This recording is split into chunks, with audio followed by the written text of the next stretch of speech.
Dalam nama Bapa dan Putra dan Roh Kudus. Amin. Bapa di surga, bantu kami untuk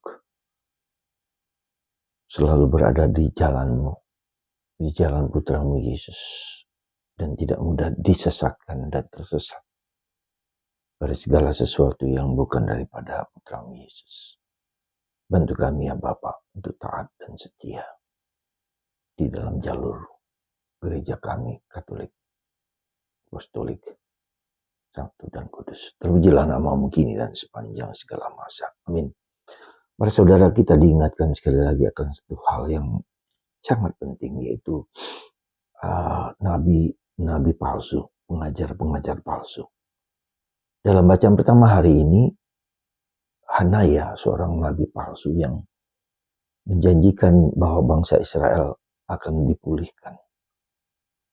Harta-harta kekayaan dari Bait Allah akan dikembalikan dari Nebukadnezar. Raja yang kemudian dibuang juga akan kembali. Tetapi itu tidak sesuai dengan kehendak Allah. Maka Yeremia diutus untuk mengatakan bahwa itu adalah palsu. Itu adalah bohong. Dan Yeremia mengatakan bahwa memang bangsa Israel harus dihukum. Dan tidak akan seperti yang dikatakan oleh nabi palsu. Saudara, mungkin bacaan pertama ini cukup memberikan suatu peringatan bagi kita. Suatu warning. Ada banyak pengajar-pengajar palsu. Ada banyak ajaran-ajaran palsu yang menjanjikan apa? Menjanjikan kekayaan. Ya. Kita kenal dengan teologi kemakmuran.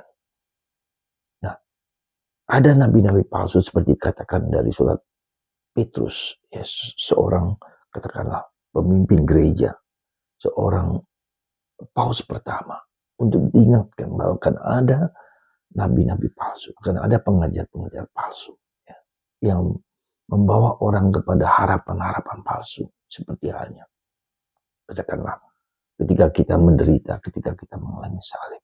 Nah, benar bahwa Tuhan akan menyelamatkan, akan membebaskan, akan memberikan apa? Akan memberikan kesembuhan. Itu benar. Tidak salah.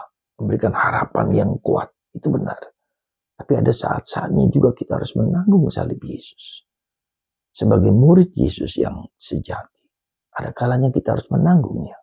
Ada kalanya kita harus mengubah diri kita. Bukan hanya sekedar kita bahwa akan disembuhkan, tapi akan mengubah pertobatan dalam hidup kita. Change hidup kita. Jadi penderitaan-penderitaan itu memang seringkali harus dijalankan, harus dilalui. Supaya kita bertobat. Supaya kita tidak mengandalkan kekuatan kita sendiri. Tidak mengandalkan kekuatan seseorang. Tidak mengandalkan jalan enak. Ya, tapi mengalami salib Yesus. Hanaya, nabi palsu itu, akhirnya mati. Karena mewartakan kabar-kabar palsu.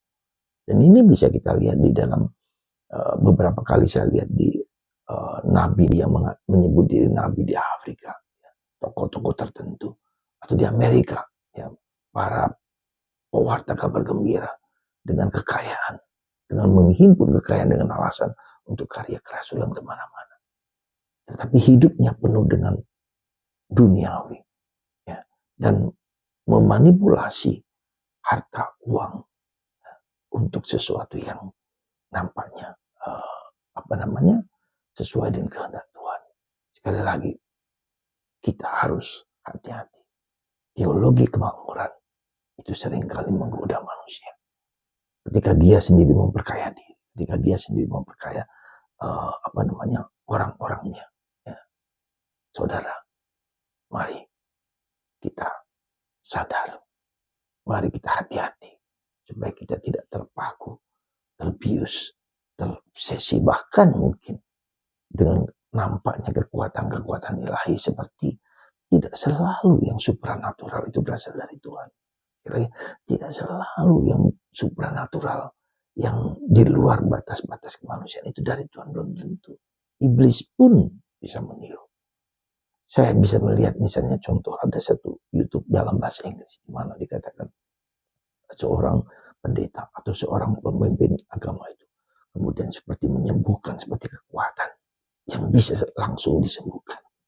Sekali lagi, itu selalu berasal dari Tuhan. Bahkan kalau kita perhatikan Yesus pun tidak banyak memberikan kesembuhan ketika dia banyak orang sakit, maka dia menghindar. Memang ada saatnya Tuhan Yesus yang mengubah, menyembuhkan, tetapi tidak selalu. Maka kita harus hati-hati di dalam Yesus, kita harus ikut seperti Yesus dan kita bertobat. Tidak mengandalkan kekuatan sendiri, tidak mengandalkan kekuatan seseorang, mengandalkan kekuatan Yesus dan menyerahkan.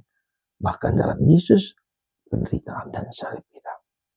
Lagi, mari kita tidak mudah terpengaruh. Dan karena itulah pentingnya akan otoritas.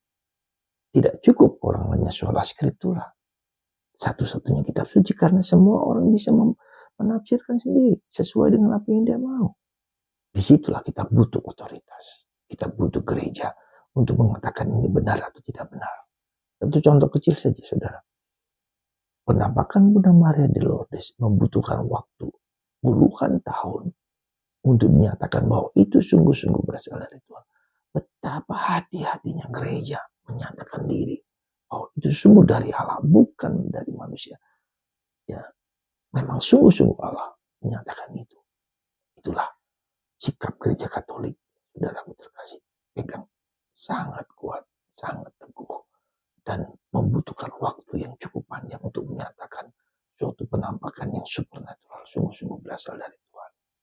Meski mungkin nampaknya jelas-jelas, harus sungguh hati-hati.